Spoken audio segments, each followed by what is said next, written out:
why would Extreme be successful, and why would people be switching out their routers and switches? And I gave you some of those four points, but the other part is, what applications are these customers running on the network, the fabric of the network, and where is it going? Well, Extreme's product is very important when you start talking about O365 and Skype for Business and WebEx and all these things that are going to the cloud. So we're no longer doing things on-prem in a LAN network. We're doing it in a wide area network. So guess what? The whole network topology is starting to shift and change to accommodate cloud and where people are actually computing too.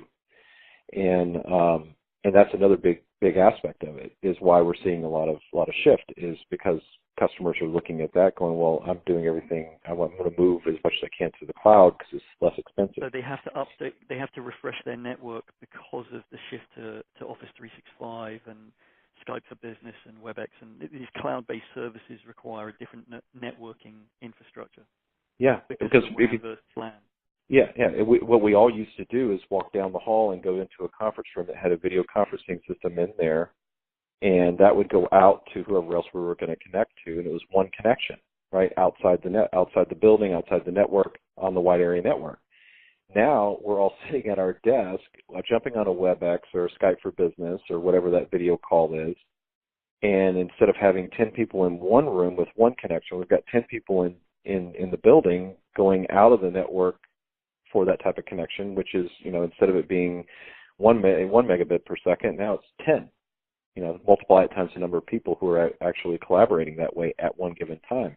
So, those applications are driving more to the edge and to the cloud. And so therefore the networks, the carrier services, all that stuff is shifting from an internal LAN-based network to an external WAN-based network.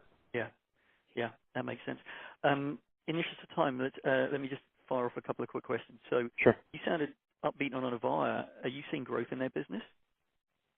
Yeah, actually, I feel like we are. I think we're up 20+% right now, year over year.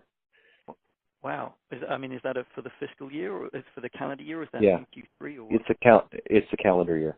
So if I were to take where we were calendar year last year versus where we are now, through the end of September, we're up quite a bit.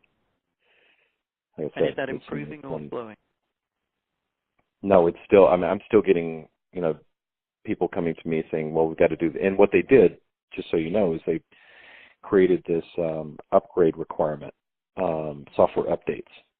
And so I've got several customers that are on that they have to have it done by the end of December to get the special pricing for the upgrades.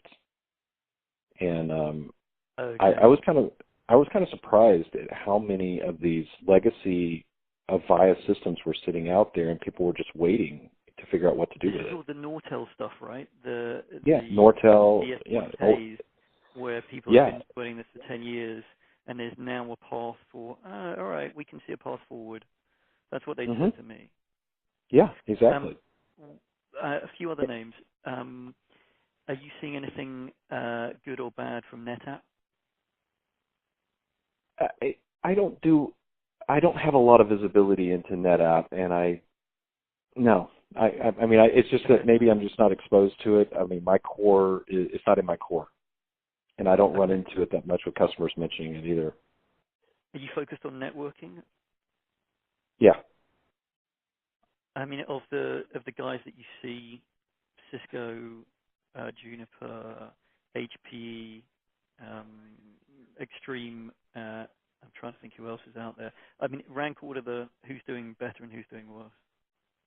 Cisco, top of the heap, and then it's I would say Fortinet's doing very well based on their security more than anything else. And they just came out with a phone set of all things. Fortinet, then Extreme, and then Juniper. Juniper's kind of fallen off. And then it kind of it scatters from there, with Aruba and some other stuff kind of sprinkled in. But that would be my ranking. What's that? Do you see Arista networks at all? I do run into them some,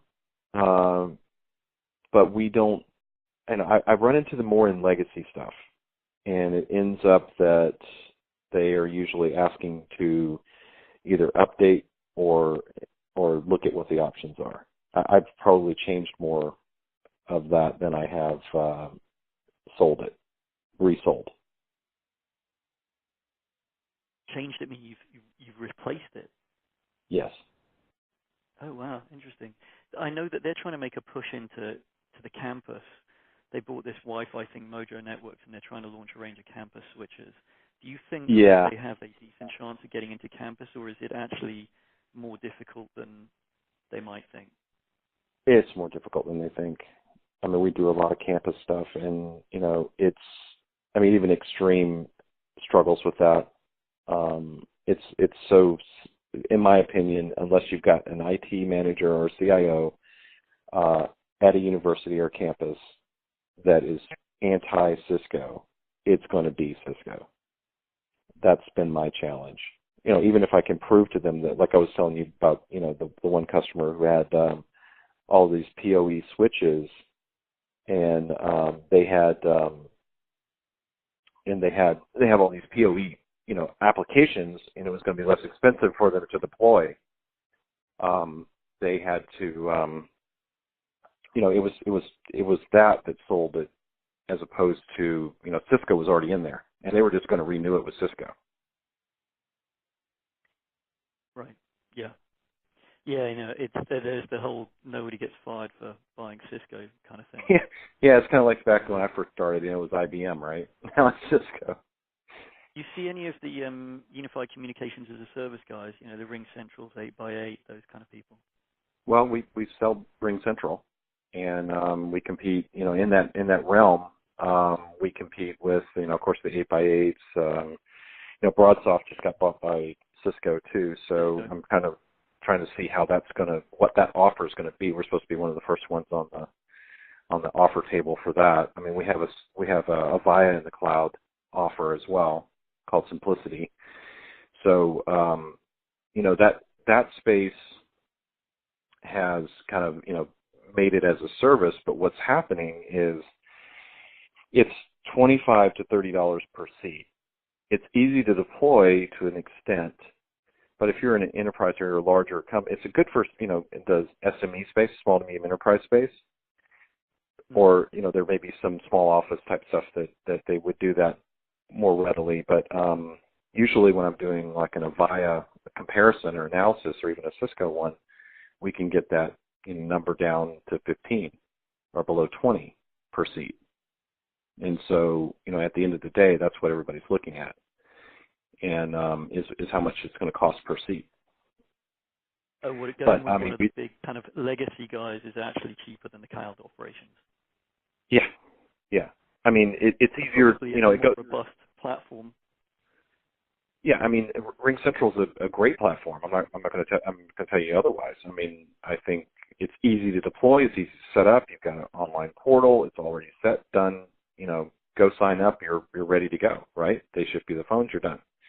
It is much easier from that. Yeah, they're doing well, and they're doing well even with us. So I mean, we do quite a bit with them. They have a really strong, sales team as well. So that part has really driven, I think, their business is going out and kind of doing what I call the old school knocking on the door sales approach, and they do very well there. I'd say one of the other cloud vendors we do a lot with, and they're teamed up with them too, is Zoom. I know you probably heard that. Oh yeah. Yeah, so Zoom is another one that's been we've been doing a lot with as well. Okay. Do you have any view on some of the other kind of networking security guys like Checkpoint, Palo Alto, F5? Yeah, I didn't even mention Palo Alto. I mean, we still have quite a bit of business that we do with Palo Alto Networks and Checkpoint. There's still quite a bit of that out there. I mean, and we still, where customers are familiar with it, have their staff trained in it, they want to keep it. So Checkpoint and Palo Alto, and some Symantec too, from the endpoint perspective, I still run into that. The other one I run into is Barracuda, but it's more what I call prosumer. You'll run into